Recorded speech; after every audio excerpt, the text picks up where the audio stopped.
hicron yurak bag'rim chaqqan kuni qo'llarimdan chiqqan kuni olis ketdi hech yetmadim qo'lim cho'zdim tutmadim qo'llarini izi qoldi hicron yurak bag'rim chaqqan kuni qo'llarimdan chiqqan kuni olis ketdi hech yetmadim qo'lim cho'zdim tutmadim qo'llarini izi qoldi sochlarimda qo'llarini izi qoldi ko'zlarini aksi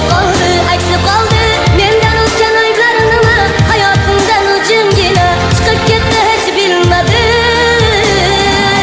sochlarimda qo'llarini izi qoldi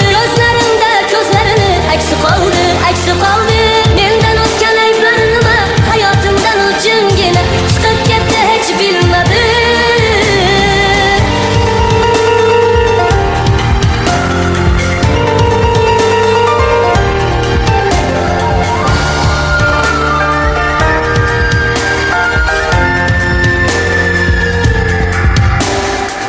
baxtim ko'z yosh singari oqqan kuni ko'zi o'zga ko'zga boqqan kuni baxtim menga hech bitmadi bir on ko'zdan ketmadi ko'zlarini aksi qoldi sochlarimda qo'llarini izi qoldi ko'zlarini aksi qoldi mendan o'tgan ayblarim nima hayotimdan u jimgina chiqib ketdi hech bilmadim sochlarimda qo'llarini izi qoldi ko'zlarini aksi qoldi mendan o'tgan ayblarim nima hayotimdan u jimgina chiqib ketdi hech bilmadim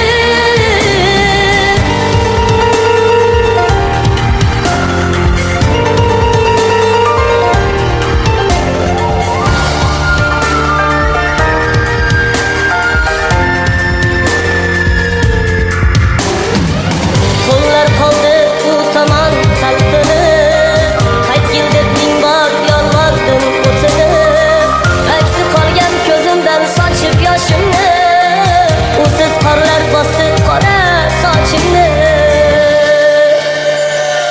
sochlarimda qo'llarini izi qoldi ko'zlarini aksi qoldi